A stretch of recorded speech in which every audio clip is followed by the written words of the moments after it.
Bismillah, Assalamualaikum warahmatullahi wabarakatuh.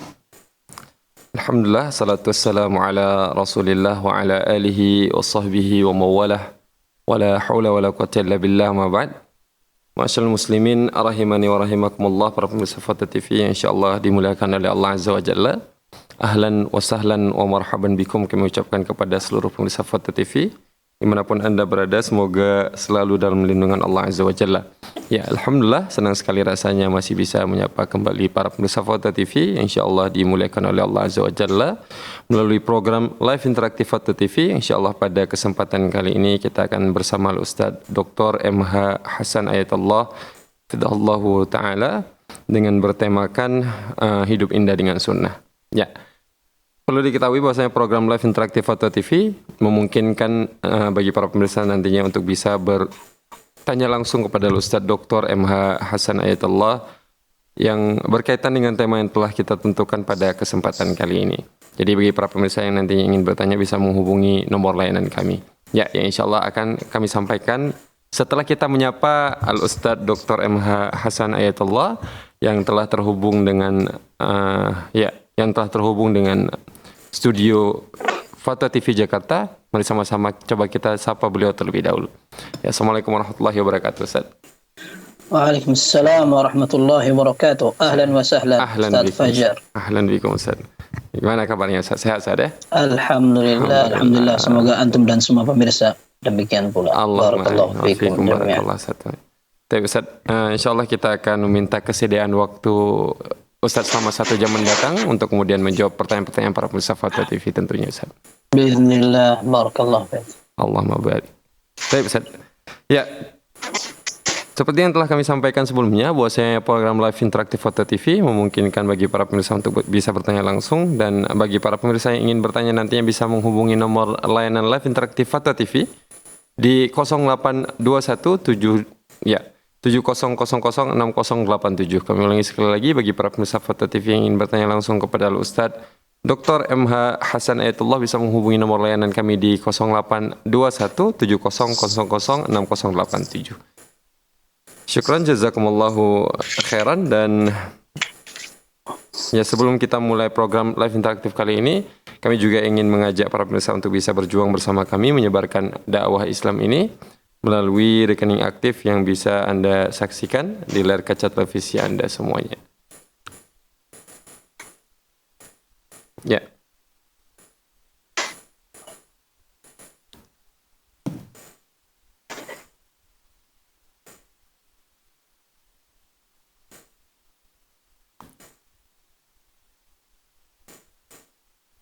Syukran, jazakumullahu khairan.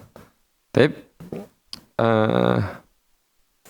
Kami juga ingin menyapa para pemirsa Fata TV yang telah ikut menyimak program Live Interaktif kali ini dari siaran radio. Ahlan wa sahlan wa marhaban bikum.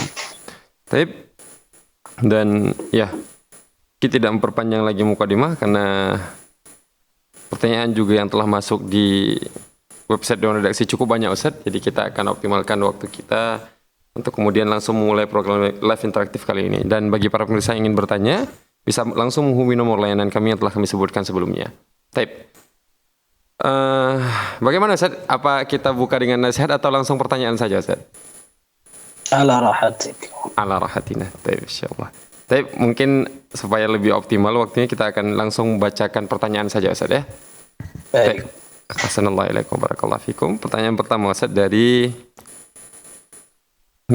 Vanessa di Jawa Barat, Kota Depok. Beliau bertanya, Bismillah, Assalamualaikum warahmatullahi wabarakatuh. Ustaz, semoga Allah menjaga Ustaz, tim Dewan Fatwa dan seluruh kaum muslimin dimanapun mereka berada.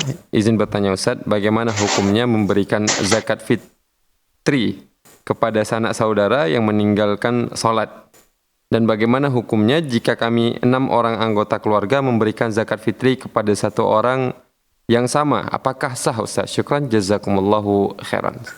Jazakumullah khairan. Bismillahirrahmanirrahim. Alhamdulillahirabbil alamin. Wassallallahu wasallam wa baraka ala abdihi wa rasulihi nabiyina Muhammad wa ala alihi wa sahbihi ajma'in. Amma ba'd, kaum muslimin dan muslimat, pemirsa Fatwa TV rahimana wa rahimakumullah. Semoga Allah Azza wa Jalla senantiasa membimbing kita, memudahkan kita untuk belajar, beribadah, jadikan kita lapang dada dalam menerima kebenaran, dan juga kita bisa istiqamah di atas jalan as-sunnah. Pertanyaan yang disebutkan memiliki dua jawaban. Jawaban yang pertama adalah tentang zakat fitrah diberikan kepada orang yang tidak sholat. Sebenarnya zakat fitrah atau bukan zakat fitrah, tetapi zakat secara umum, zakat harta maupun lainnya, para ulama mengatakan bolehkah diberikan kepada orang yang tidak sholat. Ini dikembalikan pada dasar apakah orang yang tidak sholat dihukumi keluar dari Islam atau tidak. Tentunya para ulama berbeda pendapat. Ada sebagian ulama mengatakan bahwa mereka melakukan dosa besar. Tidak sholatnya mereka adalah dosa besar dan mereka akan tanggung hukumannya di depan Allah Azza wa Jalla. Tetapi tidak sampai kafir. Sedangkan pendapat Hanabilah, dan tadi pendapat pertama adalah pendapat mayoritas ulama, jumhur. Sedangkan yang kedua adalah pendapat Hanabilah atau Hambali. Mereka mengatakan orang yang tidak sholat kafir. Maka dengan perbedaan pendapat inilah akhirnya mereka bangun jawaban yang ditanyakan tadi. Apakah kita berikan zakat kita kepada mereka? Maka wallahu alam, menurut pendapat yang mengatakan mereka ketika tidak sholat berarti kafir, berarti tidak boleh dia diberikan zakat karena dia bukan orang muslim. Dan Nabi sallallahu alaihi wasallam ketika berbicara tentang zakat, tu'khadhu min aghniyaihim faturaddu fi fuqaraihim, diambil zakat itu dari orang kaya kaum muslimin dan diberikan kepada orang-orang yang muslim juga. Seperti itu. Adapun pendapat yang mengatakan bahwa orang tidak sholat selama dia tidak menghalalkan tidak sholatnya, alias dia menganggap bahwa tidak sholat tetap dosa, hanya dia malas aja sehingga dia tetap tidak sholat, maka yang seperti ini tidak sampai kafir. Maka dia masih boleh untuk menerima zakat fitrah. Tetapi untuk hati-hati ketika seorang ingin memberikan zakat, dia ingin memberikan kepada kerabat-kerabatnya, tetapi ternyata mereka tidak sholat, dan dia ingin agar zakatnya tersampaikan secara sempurna, maksimal, dan tepat sasaran. Maka lebih hati-hati, dia cari orang yang sholat. Apalagi di tempat kita, di negeri kita ini banyak orang-orang miskin. Kalau seandainya ada orang yang tidak sholat, yang sholat masih banyak. Dan yang miskin banyak.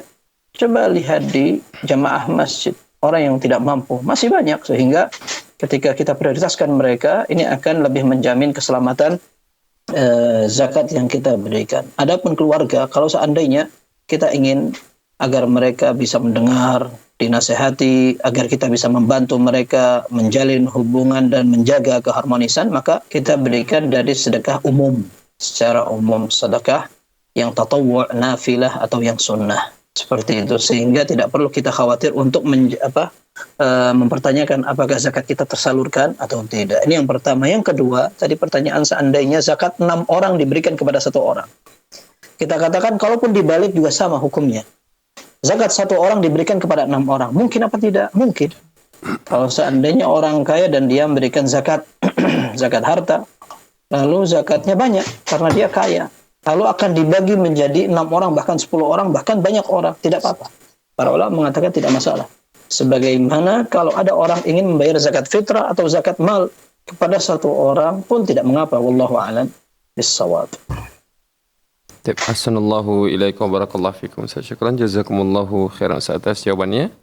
Pertanyaan selanjutnya Ustaz dari Ahmad Sefarudin Sengaji di Kabupaten Bogor, Jawa Barat. Beliau bertanya, Bismillahirrahmanirrahim Ustaz, saya mau tanya, di musim haji tahun lalu, saat saya di Arafah, saya berniat mencari obat di tas. Qadarullah, ada minyak wangi yang tumpah di kantong tas tersebut, sehingga tangan saya terkena sedikit sekali. Lalu saya tidak jadi mencari obat tersebut dan langsung saya cuci tangan saya.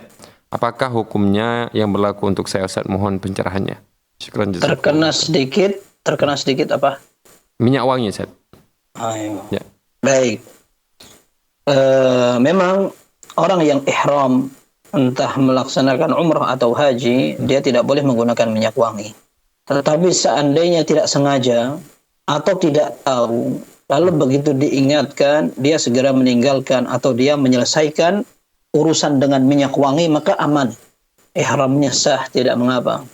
Dalam hadis yang sahih ada seorang sahabat dulu, dia tidak ngerti tentang tata cara ihram.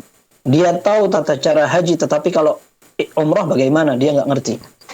Akhirnya ketika dia ingin berihram untuk umrah bersama Nabi Shallallahu Alaihi Wasallam, dia masih pakai jubah. Dia masih pakai jubah, bahkan jubahnya baru saja dipakein minyak wangi. Maka dia datang kepada Nabi SAW dan mengatakan, Ya Rasulullah, ara'aita rajulan ahrama fi jubbatin ba'dama tadammakha bitib. Ya Rasul, bagaimana pendapat antum jika ada orang yang ingin berihram tapi dia menggunakan jubah. Sementara jubah itu baru saja dikenai minyak wangi.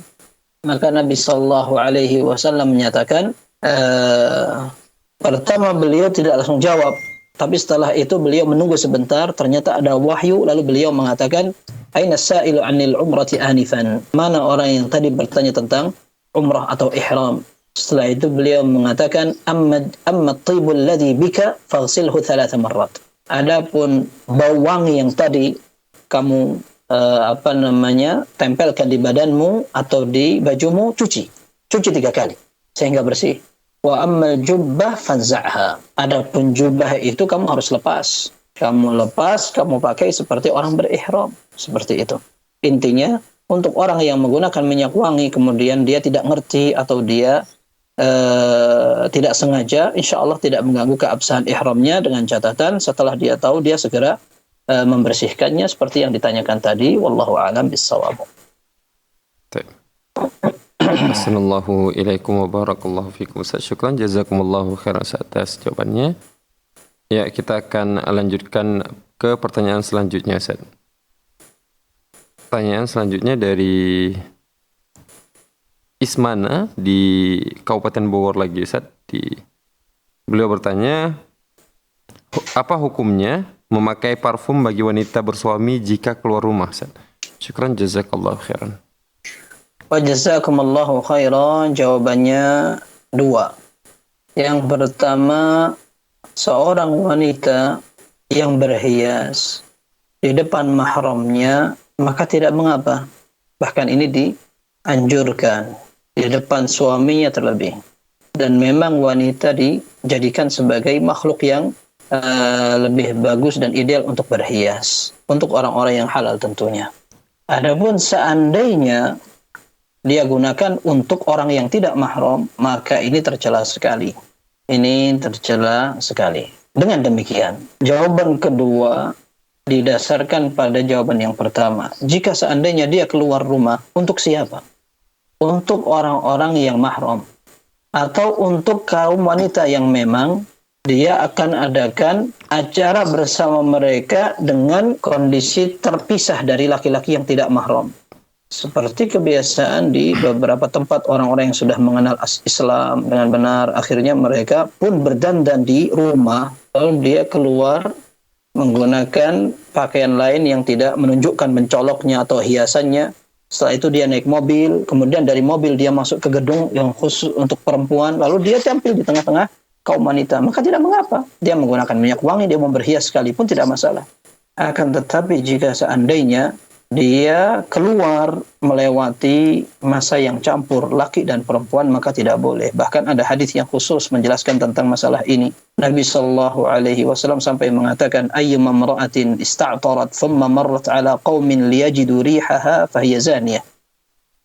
Wanita yang mana saja, jika dia menggunakan minyak wangi, kemudian dia sengaja keluar untuk melewati beberapa orang, memang sengaja dia biar tercium wanginya, maka dia adalah pezina, dia adalah pelacur.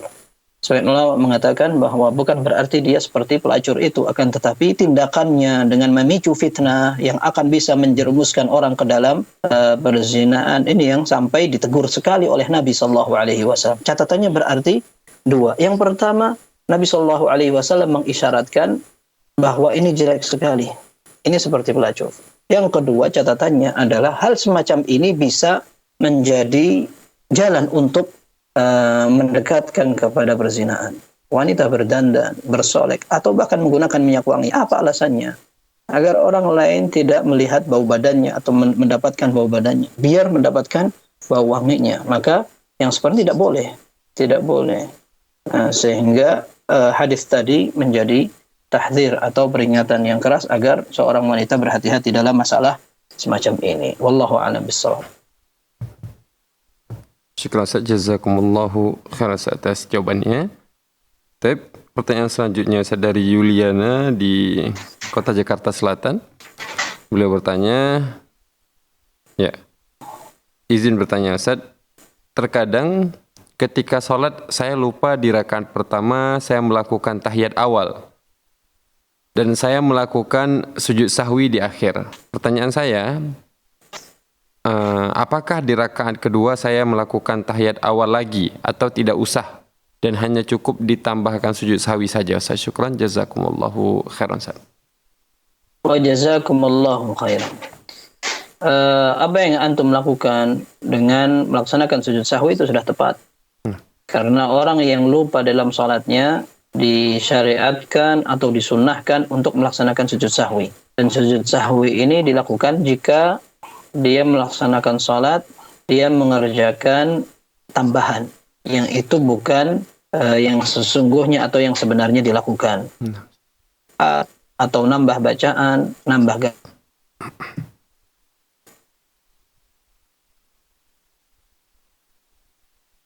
kalau seandainya dia ragu, dia pun juga dianjurkan untuk sujud sahwi. Akan tetapi, jika seandainya dia sudah melaksanakan sujud sahwi, bukan berarti salat yang dia kerjakan berarti dibiarkan salah. Tetapi, dia tetap memiliki tanggung jawab untuk memperbaiki. Seperti contohnya, orang yang ragu apakah ini rakaat ketiga atau keempat, dan yang benar empat. Tapi dia ragu, ini 3 apa 4? Ini 3 apa 4? Kayaknya yang benar 4. Begitu dia bangun, sebelum berdiri dia misalkan, dan dia nyadar, oh ini ternyata 4. Nanti dia akan sujud sahwi, itu otomatis di bagian akhir. Akan tetapi setelah dia sadar bahwa ini ternyata adalah yang keempat, bukan 3, ya sudah selesai. Atau kalau dia sholatnya sholat maghrib, maka dia harus segera balik duduk lagi. Dia bangkit ke rakaat keempat, padahal dia harusnya 3 rakaat, maka nggak boleh dia lanjutkan. Ya nanti kan yang penting saya sujud sahwi. Enggak, karena dia salah, maka dia perlu kembali duduk. Seperti itu. Maka dengan demikian, kalau tadi dia sudah tasyahud awal salah, karena dilakukan setelah rakaat pertama, bukan berarti setelah rakaat kedua dia tidak mengerjakan. Akan tapi tetap dia kerjakan, wallahu a'lam bishawab. Dan nanti di bagian akhir dia sujud sahwi. Ada khilaf di antara para ulama, di sujud sahwinya di mana? Sebelum atau sesudah salam. Kalau orang yang ragu, maka sujud sahwinya sebelum salam. Tetapi kalau orang nambah, maka dia dianjurkan untuk sujud setelah salam. Dan para ulama menyatakan mau sujud sahwi sebelum atau sesudah salam semuanya sah. Dan kalaupun sampai sujud sahwinya juga kelupaan, maka tidak mengapa. Dia tidak harus untuk mengulang sholatnya atau harus sujud sahwi karena sudah ketinggalan sujud sahwi pula begitu, karena itu adalah sunnah. Wallahu a'lam bishawab. Assalamualaikum warahmatullahi wabarakatuh. Syukran, jazakumullahu khairan atas jawabannya. Ya, pertanyaan selanjutnya Ustaz, karena sepertinya masih belum ada penelpon yang terhubung dengan layanan live interaktif kita pada kesempatan kali ini. Ya, kita akan bacakan pertanyaan dari Bapak Tanjung Godang di Sumatera Utara, Kota Padang Sidempuan. Beliau bertanya, mohon maaf izin bertanya Ustaz, apa boleh sholat syuruk dikerjakan di rumah Ustaz? Syukran, jazakallah khairan. Wa jazakumullah khairan. Salat syuruk adalah salat yang dilakukan di awal waktu duha. Kapan itu dilakukan? Setelah matahari meninggi. Setelah terbit kemudian meninggi. Dan ditambahi pula dengan beberapa ritual bersambung. Nabi sallallahu alaihi wasallam dalam hadis yang sahih menyatakan, man shallal ghadata fi jama'atin. Barang siapa yang salat fardu subuh di jamaah, berjamaah di masjid, thumma qa'ada yadhkurullah azza wa jal, kemudian dia duduk terus untuk zikir kepada Allah hatta tatlu'a asy-syams, sampai matahari terbit. Thumma shalla rak'atain, kemudian dia salat 2 rakaat, kana lahu ka ajri hajjatin aw umratin tammah. Maka dia akan mendapat pahala seperti haji atau umrah. sempurna. Hadis ini memang diperselisihkan di antara para ulama, sahih, hasan atau tidak. Karena banyak yang melemahkan hadis ini. Para ulama ahli hadis banyak yang melemahkan hadis ini, tapi sebagian ulama menghasankan karena jalurnya yang banyak. Jalur periwayatannya saling mendukung sehingga bisa dinyatakan hasan dan bisa diamalkan. Baik. Kalau seandainya hadis ini memang bisa diandalkan dan didasarkan untuk beramal, maka pelaksanaannya disebutkan juga oleh para ulama perlu dilakukan sesuai dengan SOP yang disebutkan, alias orangnya perlu melakukan runtutannya, sholat berjamaah di masjid, bukan sholat berjamaah di rumahnya. Sebagian ulama mengatakan kalaupun dia sholat bersama keluarganya tidak apa-apa, tapi wallahu a'lam, untuk kaum laki-laki memang perintahnya dia sholat berjamaah di masjid, sehingga ulama yang mengatakan dia harus sholat di masjid ini yang afdal, wallahu a'lam. Kemudian dia ikuti dengan zikir. Kalau seandainya habis sholat dia keluar ngobrol atau dia makan atau dia malah ada aktivitas lain, wallahu a'lam tidak masuk. Sehingga yang kedua disertai dengan zikir, bukan keluar dari masjid. Baru setelah itu dia melaksanakan sholat 2 rakaat setelah matahari terbit dan meninggi, seperti itu. Adapun seandainya dia sholat di masjid, kemudian masjidnya ini ditutup, dan dia khawatir nggak bisa melanjutkan, maka wallahu a'lam, kalaupun dia pulang ke rumah kemudian dia zikir, semoga dia tetap mendapatkan pahala itu. Tapi kalau dari awal dia sudah di rumah atau dia sholat di masjid kemudian langsung pindah ke rumah, wallahu a'lam, ini tidak sesuai dengan yang disebutkan di dalam hadis. Wallahu a'lam bissawab. Assalamualaikum ilaikum wa barakallahu fikum. Syukran jazakumullah khairan. Dan kita telah terhubung dengan penelpon kita yang pertama pada kesempatan kali ini. Ada Bapak Samsul di Bekasi. Kita akan coba sapa beliau terlebih dahulu. Ya. Assalamualaikum Fatwa TV. Ya. Kan kita coba. Assalamualaikum. Ya, waalaikumsalam warahmatullahi wabarakatuh, Bapak Samsul. Ya, persilakan Pak untuk pertanyaan. Assalamualaikum Ustaz, barakallahu fikum. Waalaikumsalam warahmatullahi wabarakatuh. Barakallahu fiik. Mau tanya tentang sholat sunnah ba'diyah Ustaz. Baik. Misalnya setelah sholat Jumat, karena berburu setelah sholat Jumat saya misalnya jualan gitu ya. Kemudian setelah zikir saya langsung ke tempat jualan. Kemudian setelah selesai jualan, saya baru sholat sunnah ba'diyah Jumat atau sholat sunnah ba'diyah Jumatnya di rumah. Apakah ada batasan waktu dari sholat fardu ke sholat ba'diyah? Apakah harus langsung atau boleh dijeda lama dengan aktivitas, diselingi dengan aktivitas? Atau bagaimana saja? Itu saja Ustaz. Jazakumullah khair. Assalamualaikum warahmatullahi wabarakatuh. Waalaikumsalam warahmatullahi wabarakatuh. Baik. Wallahu a'lam. Kalau seandainya dia berikan jeda antara sholat sunnah dengan sholat fardunya, kita tahu bahwa sholat rawatib atau sholat yang mengiringi sholat fardu, hukum asalnya dia dilakukan setelahnya atau sebelumnya. Karena para fuqaha juga menyebutkan bahwa sholat rawatib adalah yang mengiringi. Akan tetapi, kalaupun seandainya di sela-sela dengan aktivitas yang tidak lama, wallahu alam tidak mengapa. Tidak mengapa. Sebagaimana Nabi SAW, beliau dinukil dari beberapa riwayat, sholat di rumah. Entah itu qabliyah, sebelum sholat, atau ba'diyah, seperti sholat maghrib dan isya. Disebutkan oleh Ibnu Umar radhiyallahu anhuma, wa amma والصلاة وركعتين بعد المغرب في بيته وركعتين بعد العشاء في بيته. 2 rakaat setelah maghrib, 2 rakaat setelah isya di rumahnya. Kemudian 2 rakaat setelah Jumat juga di rumahnya. Otomatis dari masjid berjalan ke rumah untuk pindah tempat ini tidak mengapa. Demikian pula ketika ada orang yang sedang sholat di masjid kemudian ada jenazah. Lalu dia sholat jenazah terlebih dahulu, kemudian baru setelah sholat ba'diyah. Atau ada orang yang batal wudunya, kemudian dia keluar wudu, lalu masuk lagi dan dia laksanakan sholat sunnah. Wallahu alam tidak mengapa. Tetapi kalau seandainya dia sudah terpaut lama, wallahu alam, ana tidak ngerti apakah ini masih boleh atau tidak. Tetapi para ulama memang banyak mengatakan hukum asalnya sholat sunnah rawatib itu dilakukan berdekatan dengan sholat fardunya. Kalaupun dia dipisahkan dengan waktu yang sedikit atau sebentar, seperti yang kita contohkan tadi, tidak mengapa.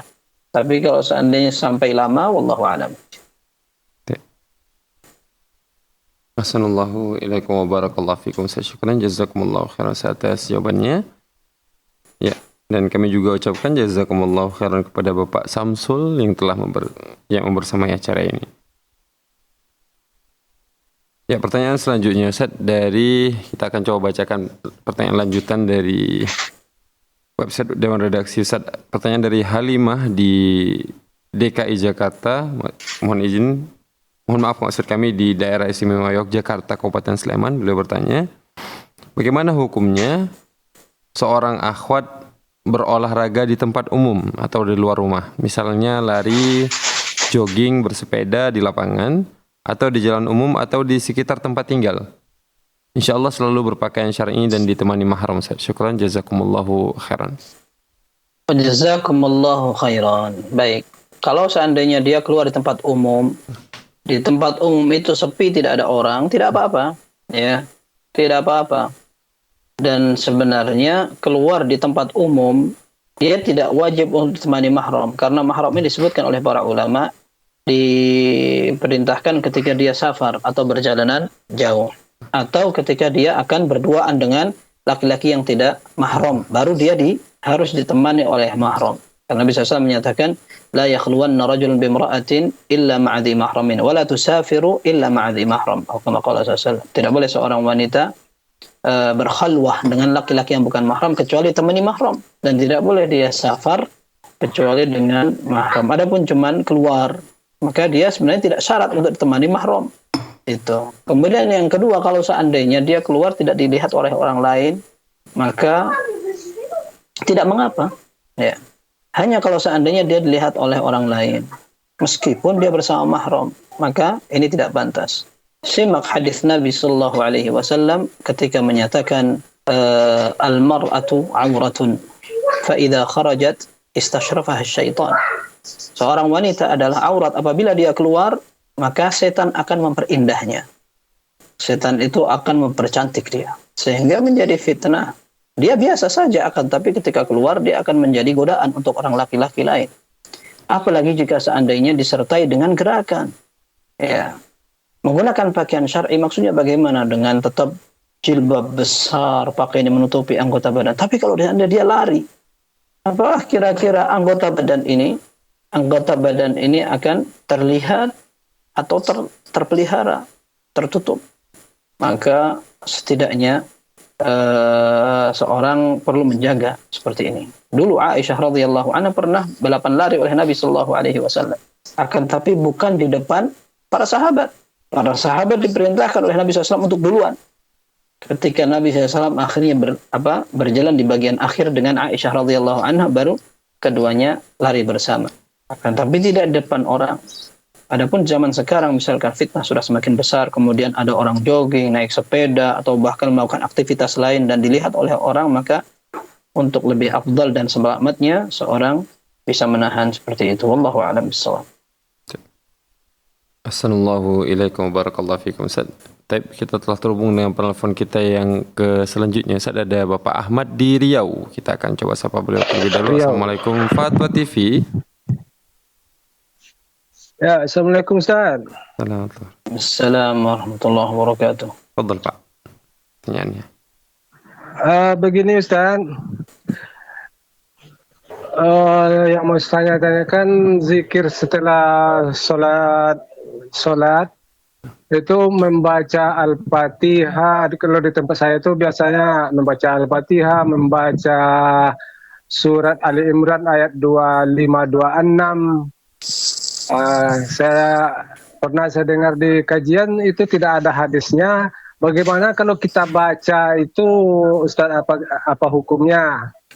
Dan kedua, apa ada buku tuntunan yang sesuai dengan sunnah yang ada hadisnya itu, ya Ustaz, yang bisa saya pedomani gitu? Baik. Ya. Cukup Bapak ya. Itu saja mungkin Ustaz. Ya. Terima kasih banyak Bapak atas kebersamaannya. Silahkan disimak jawabannya. Fadhal Ustaz. Pertanyaannya sudah antum beri jawaban tadi, bahwa tidak ada hadisnya, ya sudah tidak ada hadisnya. Apakah kita baca? Hukum asalnya kita membaca Al-Quran mana saja boleh, kapan saja. Akan tetapi jika kita membaca satu ayat tertentu dan kita tentukan itu sebagai bacaan rutin dan ritual khusus setelah sholat atau ketika sujud atau ketika ada kondisi tertentu, ini membutuhkan dalil. Berbeda ketika kita secara umum membaca Al-Quran. Orang akan mengatakan, kalau begitu anggap saja itu membaca Al-Quran biasa. Maka kita tidak bisa mengatakan demikian, karena sudah terlanjur hal seperti ini dinyatakan sebagai bacaan rutin dan terus menerus. Maka ini butuhkan dalil. Seperti orang menentukan bacaan keluar rumah, berarti ada dalilnya. Kalau tidak ada, berarti maka tidak boleh ditentukan. Bacaan keluar rumah surat Al-Baqarah ayat sekian, tidak boleh kalau tidak ada dalilnya.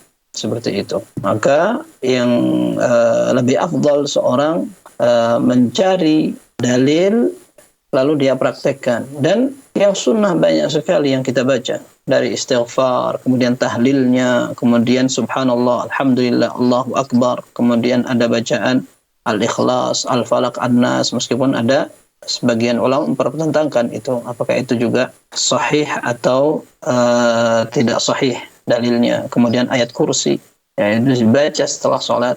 Nah, sehingga kalau kita membaca itu sudah cukup dari membaca yang tidak disyariatkan. Kemudian apakah ada panduan? Ada kitab Al-Adhkar lin-Nawawi, ya. Kitab Al-Adhkar, kumpulan zikir-zikir punya Imam Nawawi rahimahullah, dan beliau sudah menyebutkan banyak dalilnya, dan sekaligus ada penjelasan dari para ulama yang menjelaskan apakah hadis ini sahih atau tidak. Hadis yang disebutkan oleh Imam Nawawi rahimahullah ini apakah sahih atau tidak, disebutkan oleh sebagian ulama dalam penelitian atau penjelasan hadis tersebut. Kalau andainya antum ingin memudahkan juga untuk menghafalkan atau segera mencari panduan zikir yang singkat, bisa dengan buku singkat yang ditulis oleh Ustadz Yazid Abdul Qadir Jawaz hafizahullah ta'ala dalam kumpulan doa dan zikir sesuai sunnah. Tipis bukunya, kecil, dan bisa dijadikan buku pegangan dalam zikir pagi dan petang. Semoga amal ibadah kita diterima oleh Allah subhanahu wa ta'ala. Allahumma amin.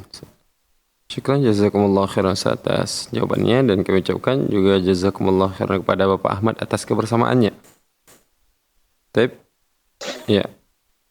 Pertanyaan selanjutnya, kita akan coba bacakan pertanyaan dari website Dewan Redaksi kembali, Ustaz. Pertanyaan dari Ummu Hanif di Riau, Kota Pekanbaru.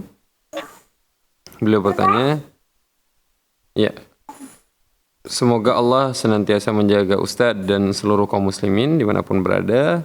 Afwan, Ustaz izin bertanya, qadarullah, rahim saya sudah diangkat ketika melahirkan karena pendarahan, tapi kantung indung telurnya masih ada. Yang mau saya tanyakan adalah, apakah keputihan yang bercampur darah sedikit yang keluar itu terhitung haid atau tidak, Ustaz? Karena terjadinya sekali sebulan juga, dan keluarnya juga sedikit sekali dan tidak menerus.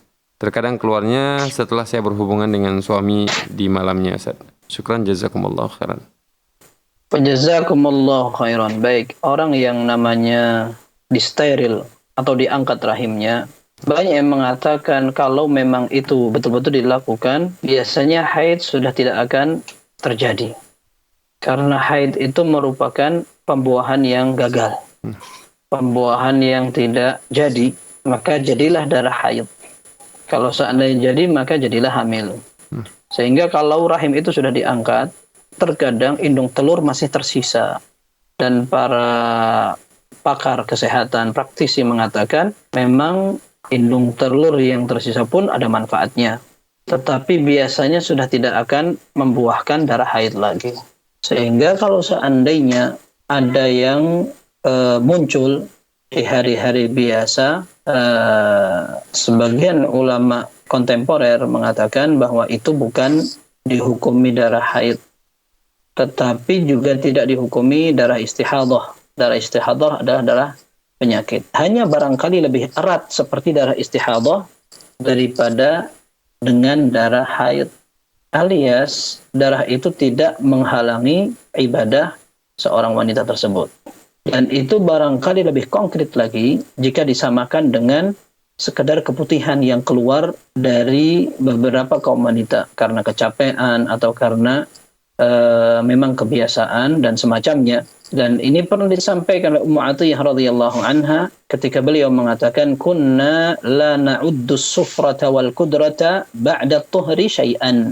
Kita tidak pedulikan kalau setelah suci, setelah diperhatikan harinya, kemudian ada tanda sucinya, setelah itu kok masih ada cairan keruh yang keluar atau ada kecoklat-coklatan, kita sudah nggak pedulikan lagi, kata Ummu Athiyyah radhiyallahu anha, menunjukkan bahwa apa yang ditanyakan tadi tidak menghalangi seorang wanita untuk melaksanakan sholat, melaksanakan puasa dan seterusnya. Dan tidak masalah seorang berhubungan badan lagi, tidak masalah.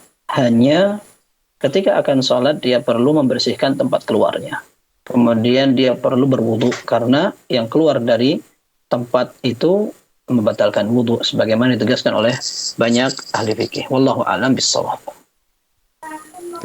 Ahsanallahu ilaika wa barakallahu fikum. Syukran jazakumullahu khairan atas jawabannya. Pertanyaan selanjutnya, Ustaz, sepertinya masih belum ada penelpon yang terhubung kembali. Ya, pertanyaan dari Fitri di Kota Surakarta, Jawa Tengah. Beliau bertanya,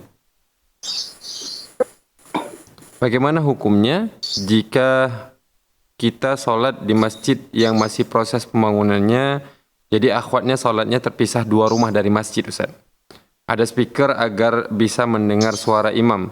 Apakah sah sholatnya, Ustaz? Jika sholatnya tidak sah karena khawatir jika speaker tiba-tiba mati, apakah kita sholat sendiri atau tetap berjamaah sesama akhwat? Apakah kita sholat menunggu imam di masjid selesai sholat, Ustaz? Syukran jazakumullahu khairan. Jazakumullahu khairan. Baik.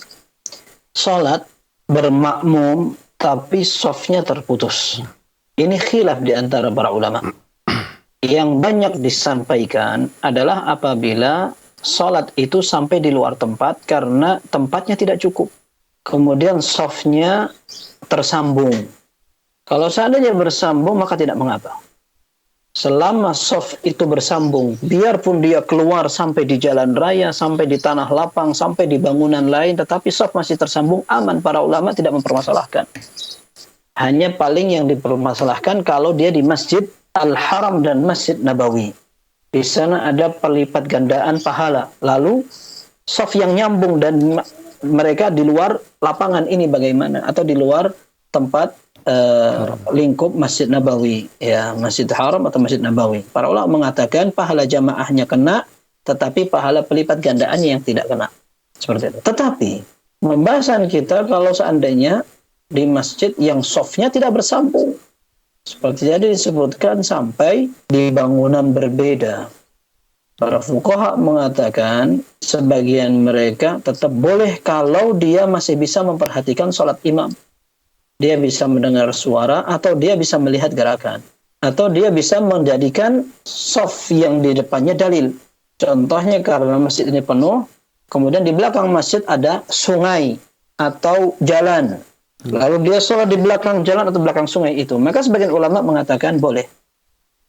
Boleh karena dia masih tetap bisa melihat dan dia mendengarkan. Atau sebagian ulama mengatakan tidak. Karena sungai itu diumpamakan seperti tembok, tidak bisa. Ya, jadi intinya para fuqaha memperselisihkan itu. Apalagi jika seandainya mereka di bangunan yang sampai lebih dari satu. Ada disebutkan oleh para fuqaha kalau seandainya bangunan itu dibedakan dengan tembok tapi ada kaca yang bisa melihat. Nah, ini masih khilaf juga. Tetapi kalau seandainya berbeda, maka ini lebih amannya kita tidak lakukan tuh jamaah dengan cara seperti itu. Baik, tadi yang ditanyakan solusinya bagaimana? Apakah boleh mereka sholat sendirian atau mereka sholat nanti belakangan? Intinya sholat sendirian antara akhwat, entah langsung atau menunggu imam selesai. Yang paling bagus adalah mereka sholat di rumah. Ya, ini yang paling bagus nih. Entah masjidnya ada perbaikan atau masjidnya sudah jadi, maka yang tetap lebih afdal adalah seorang wanita sholat di rumah masing-masing. Tetapi kalau seandainya mereka mungkin ada pengajian atau mereka memang melaksanakan di rumah ini gersang, tidak bisa sholat khusyuk, lalu mereka ingin melaksanakan sholat di masjid, ternyata kondisinya seperti itu, wallahu a'lam, maka mereka dipersilahkan untuk sholat sendiri saja di antara jamaah kaum wanita dan tidak harus menunggu jamaah laki-laki selesai karena hukum asalnya mereka akan sholat sendirian. Wallahu a'lam bishawab. Ya. Syukran, jazakumullahu khairan atas jawabannya. Ya, kita telah terhubung dengan telepon kita yang selanjutnya sudah ada Ibu Fatimah. Ya, Ibu Partinah di Pontianak ya. Kita akan coba sapa beliau terlebih dahulu. Assalamualaikum Fatwa TV.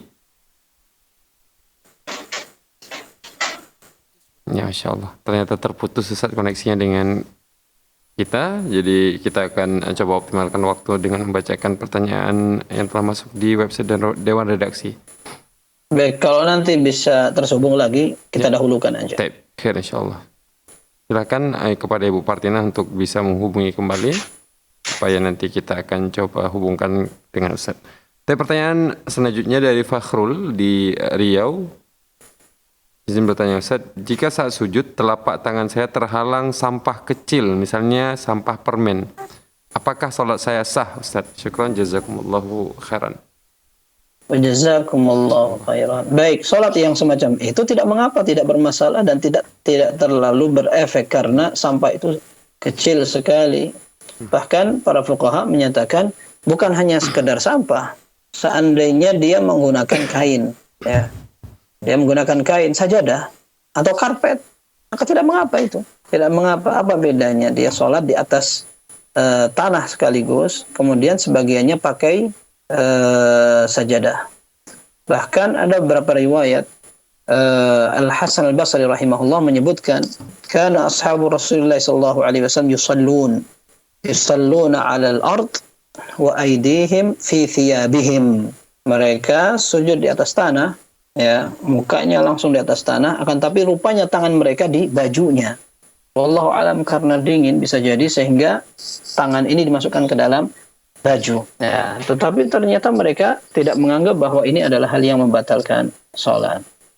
Meskipun yang seperti ini memang ada khilaf di antara para fuqaha. Kalau seandainya dia memberikan batas dan penghalang antara anggota badan dengan alas, entah itu lantai atau tanah, dengan pembatas yang masih bersambung dengan badan, seperti bajunya. Nah,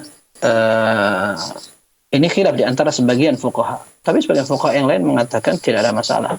Ya, bahkan ada hadis yang sahih menunjukkan ketika panas sekali, para sahabat sebagian sampai melepas imamahnya kemudian meletakkan di atas tanah sehingga mereka tidak langsung sujud di atas kerikil yang panas.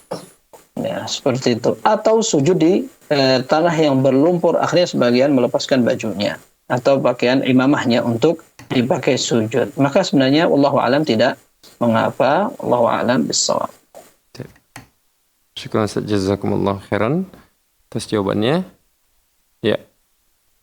Pertanyaan selanjutnya Ustaz dari Larissa di Sumatera bagian barat, Kota Padang. Beliau bertanya, bagaimana cara saya menyikapi jika saudara laki-laki dan saudara perempuan saya tidak mau bertegur sapa dengan saya Ustaz?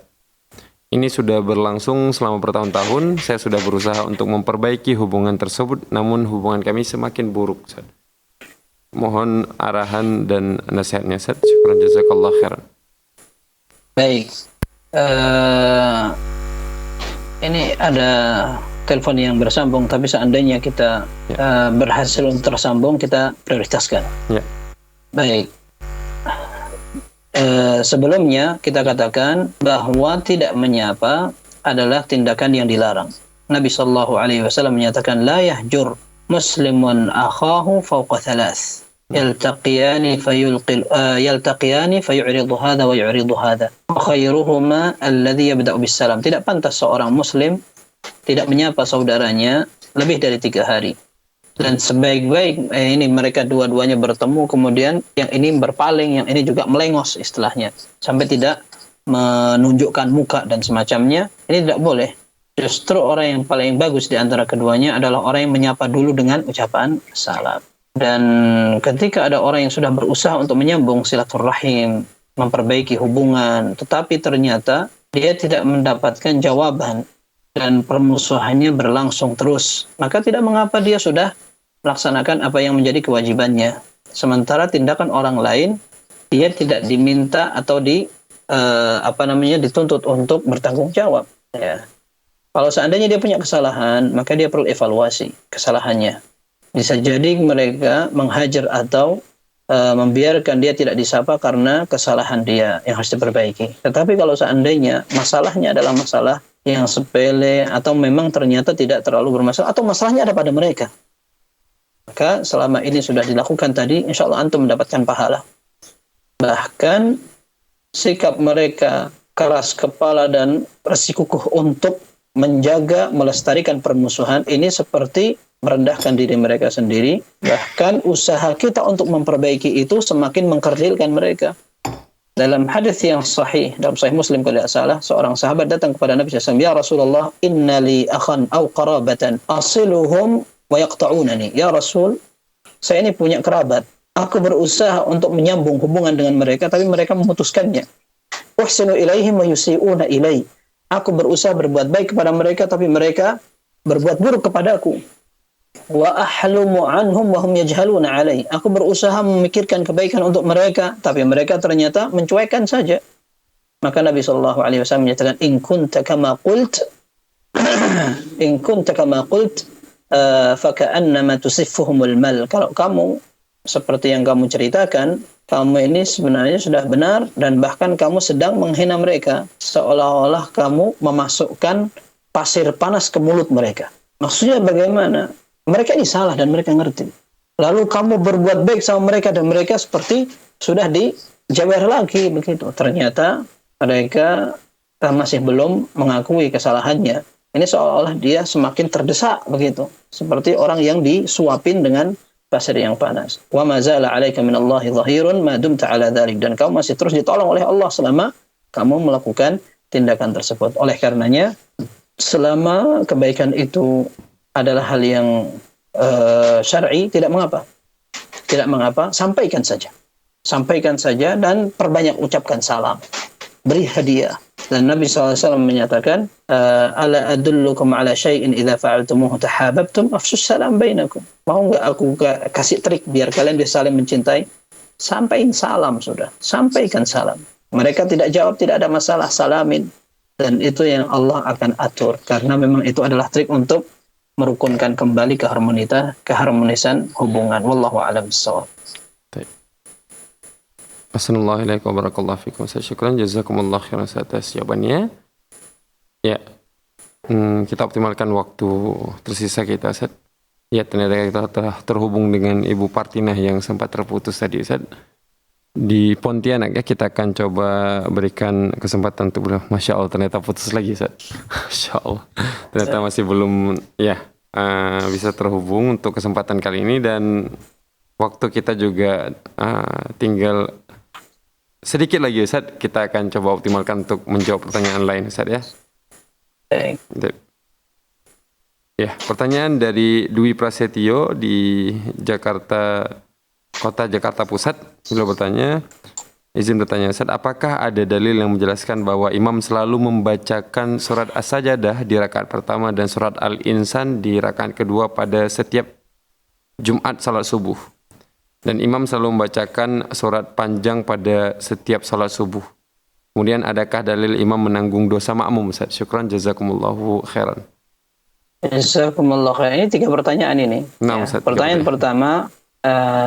Pertanyaan pertama tentang membaca surat As-Sajdah dan Al-Insan di salat subuh hari Jumat. Ini sahih dalam Sahih Bukhari dan Muslim.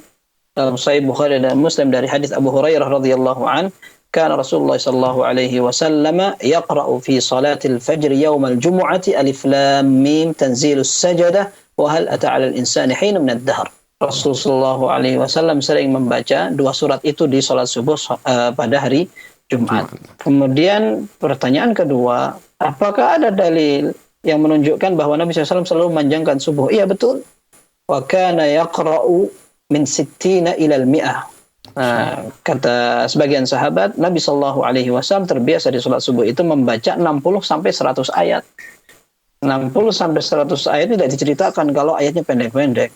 Tetapi biasanya sampai diceritakan seperti itu karena ayat yang biasa, standar, dan 60 ayat. Kita bayangkan 60 ayat itu panjang sekali, apalagi 100 ayat. Nah, itu memang terbiasa. Sekalipun terkadang Nabi Shallallahu Alaihi Wasallam membaca Az-Zalzalah, surat Az-Zalzalah, idza zulzilatil ardu zilzalaha, bahkan itu diulang sampai 2 kali. Rakaat pertama, rakaat kedua, itu terkadang sampai sahabat yang meriwayatkan hadis ini mengatakan, la adri anasya Rasulullah sallallahu alaihi wasallam au ta'ammada dzalik. Aku nggak ngerti apakah Nabi SAW lupa sampai ayat ini atau surat ini dibaca 2 kali atau beliau memang sengaja seperti itu.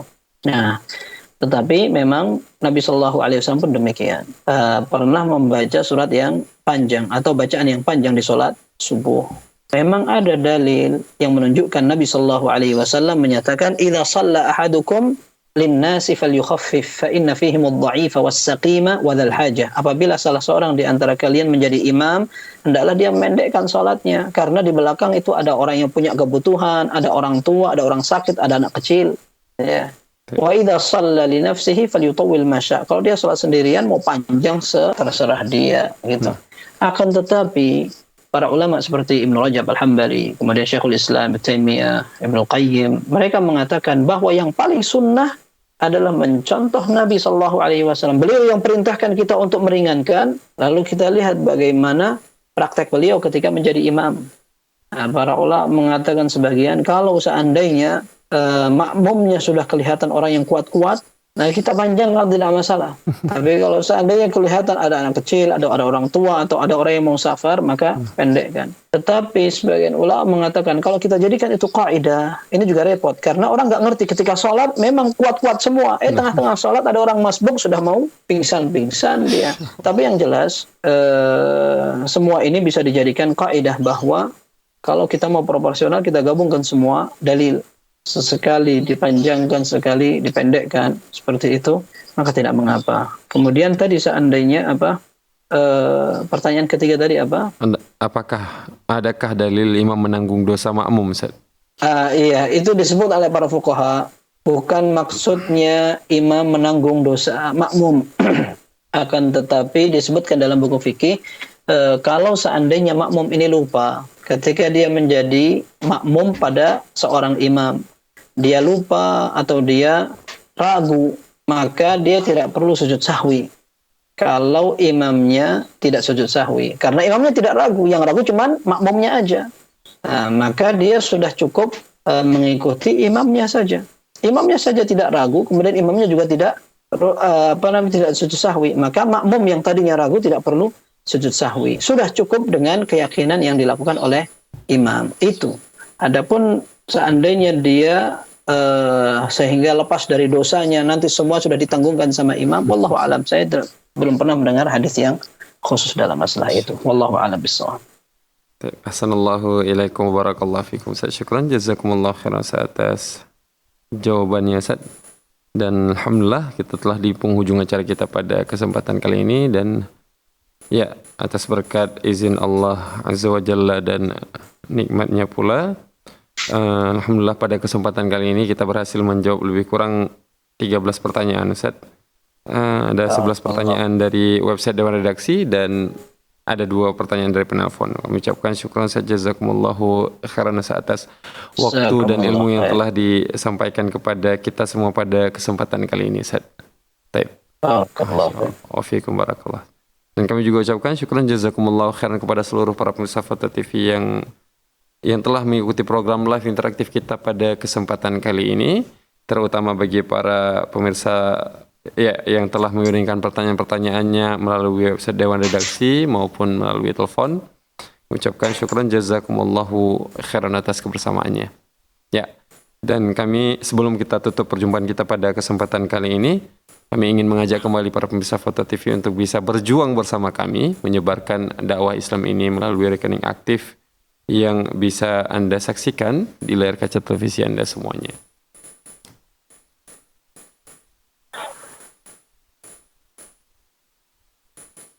ucapkan syukran jazakumullahu khairan atas donasi yang telah dikirimkan. Semoga menjadi pemberat timbangan kita di akhirat kelak. Dan saya mewakili seluruh kerabat kerja yang bertugas dari studio Fatwa TV Jakarta mohon pamit undur diri. Wassallallahu ala nabiyina Muhammad. Wassalamualaikum warahmatullahi wabarakatuh. Waalaikumsalam warahmatullahi wabarakatuh. Syukran saja, jazakumullah khairan.